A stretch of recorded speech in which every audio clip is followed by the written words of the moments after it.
Have you ever felt like you were being watched, stalked, even, by a group of people with way too much power?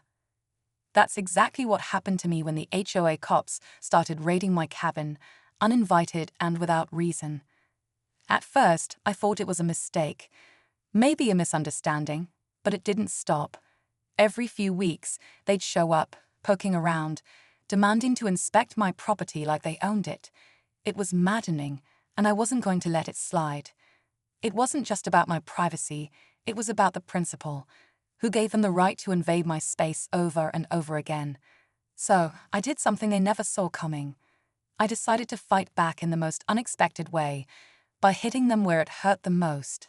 I filed a lawsuit, but not just any lawsuit. I wasn't just looking for some quick fix.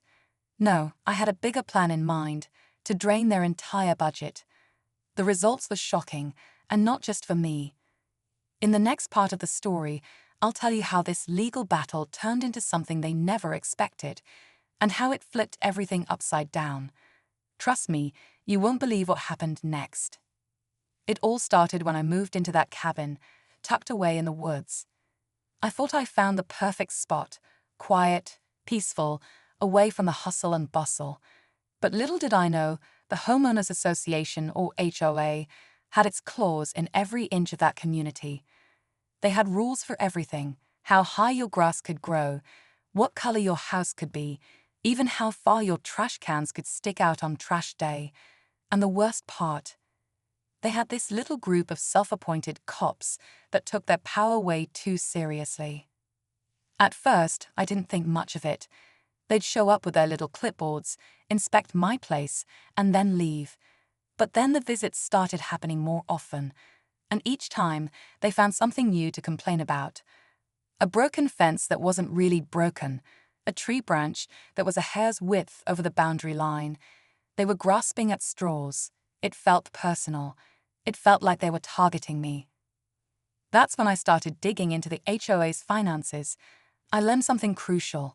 They were operating on a tight budget, one that could easily be drained if someone knew how to hit them where it hurt. And that's when the idea came to me. What if I used their own rules against them? What if I could turn their petty power trips into something that would cost them dearly? The more I thought about it, the more determined I became. As I started gathering information, I realized how deep the HOA's influence ran in the community. It wasn't just a group of well-meaning neighbors trying to keep things orderly. It was a network of people who thrived on control. The more I looked into their operations, the more I saw that they weren't as perfect as they made themselves out to be. There were backdoor deals, secretive meetings, and a whole lot of wasted resources. They weren't just enforcing rules, they were profiting from them. But what really set me off was when one of the HOA cops, a guy named Greg, started showing up at my cabin even when I wasn't there. I'd come home to find notes on my door telling me I had violated some obscure rule. It felt like they were trying to wear me down, hoping I'd get fed up and leave. But that wasn't going to happen. I wasn't about to let them push me around.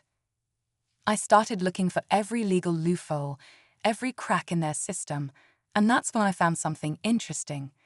A little-known clause in the HOA bylaws that stated they had to follow strict procedural rules when issuing fines or conducting inspections. If they broke any of these rules, it could nullify their actions and potentially open the door for a massive lawsuit. The more I dug, the more I saw how many times they'd ignored their own guidelines. This was it. I knew I had the upper hand. But what I didn't expect was how far they'd go to stop me. They didn't just want me to back down, they wanted to crush me. And that meant things were about to get a lot more complicated. The more I prepared, the more the HOA seemed to escalate their tactics. They started showing up at odd hours, taking photos of my property from the edge of the woods, even sending letters demanding I correct things that hadn't been issues before. It was clear they were getting desperate, and desperate people do desperate things. I could feel the tension building, like the calm before a storm. One night, as I sat at my kitchen table, reviewing my evidence for the lawsuit, I heard a knock on the door. It was Greg. He wasn't holding a clipboard this time, just a smug look on his face. "You've been warned," he said, his tone dripping with arrogance. Don't push this any further. We'll make sure it's not just your cabin that's affected." The threat hung in the air, thick with meaning. I didn't know what he meant exactly, but I knew enough to be concerned. I didn't back down, though. Instead, I just stared at him, calm and steady. "You've already overstepped," I said, "and now I'm going to make you regret it." I could feel the weight of the moment. Everything I had worked for was on the line. I had the evidence. I had the legal strategy. But now, with Greg's warning echoing in my mind, I knew it wasn't just about following the law anymore. This had become personal. The next day, I filed the lawsuit. But what happened next, what the HOA did in retaliation, took everything I expected and turned it on its head. Things were about to get out of hand in ways I couldn't have predicted. The day after I filed the lawsuit, everything seemed normal, too normal. I was expecting a response, maybe a formal denial, or a letter threatening even more legal action. But what I got was something far more unexpected. A mysterious package left at my doorstep. No return address, no note, just a thick envelope sealed tightly. Inside, I found a stack of papers, documents, photos, and even video clips. At first glance, it seemed like a compilation of my personal life. Some of it was harmless, old receipts, records I'd forgotten about. But then I saw something that made my blood run cold. Footage of my cabin, taken from angles that I knew for a fact weren't from the HOA's usual surveillance. Someone had been watching me even more closely than I had realized. As I flipped through the pages, a sickening realization hit me. They had information about my legal strategy. They knew exactly what I was planning to do. This wasn't just a warning anymore. It felt like a threat, like they were telling me, "We know your next move, and we're already one step ahead." I couldn't just ignore it. Whoever had sent this knew too much. But who could be behind it? The HOA, Greg, or someone else entirely? My mind was racing, and I knew one thing for sure. This had just escalated to a whole new level. What I had thought was a legal battle was now turning into something darker. And as much as I wanted to back off, I couldn't. I was in too deep. The clock was ticking, and the stakes were higher than ever. Whoever was pulling the strings behind the scenes wasn't going to stop. With that mysterious package, I knew I couldn't waste any more time. Whoever had sent it was trying to intimidate me, but it only made me more determined. I had everything I needed to expose the HOA and their shady tactics, and I wasn't about to let fear stop me now. The next step was clear. I had to bring everything I knew to light and make them face the consequences of their actions. I took the documents to my lawyer, and together, we worked tirelessly to piece together a case that would destroy the HOA's control over the community. The video footage, the photos, the internal memos I have uncovered, everything pointed to serious violations on their part. I filed a new motion, a request for a full investigation into their practices, including the illegal surveillance of homeowners like me. The pressure was on. Then, just when I thought things were winding down, the unexpected happened. A week before the court hearing, I received a call. It was from an anonymous source, someone claiming to be inside the HOA. They wanted to meet in person. They had important information that could change everything. I agreed to meet, though I was cautious.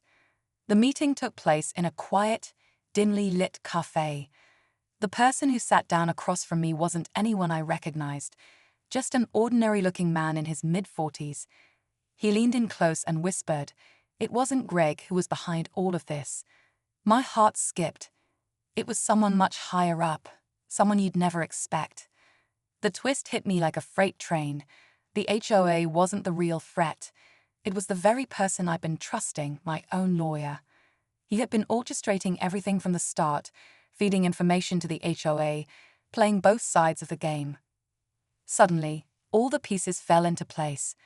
The hidden cameras, the well-timed threats, it was all a part of the plan to get me to overstep, to make a mistake. The truth was more twisted than I could have ever imagined. I stood up, heart pounding. This wasn't just about the HOA anymore. It was about taking down the mastermind behind the entire scheme. and I wasn't going to let them win. As the truth sank in, I couldn't believe how deep the betrayal ran. My lawyer, the one person I trusted to help me fight the HOA, had been using me to further his own interests all along. He was making deals with the HOA, feeding them inside information to keep me tied up in a never-ending battle. The moment of clarity hit me hard, but I knew I couldn't back down. I immediately cut ties with my lawyer, reporting him to the authorities for his role in the scheme. I also ensured that HOA's corrupt practices were exposed in court, using all the evidence I had gathered. The case was messy, but it was finally in my favor. The HOA, caught in the crossfire of their own greed and lies, was forced to overhaul their leadership. And as for the lawyer, he was disbarred, facing legal consequences for his actions. In the end, I won, more than just a legal battle. I regained my peace, my privacy, and my trust in the idea that sometimes the system can be fought and beaten. But I learned a hard lesson. It's not just the obvious enemies you need to watch out for. Sometimes it's the people closest to you. And that, in itself, was the most shocking twist of all.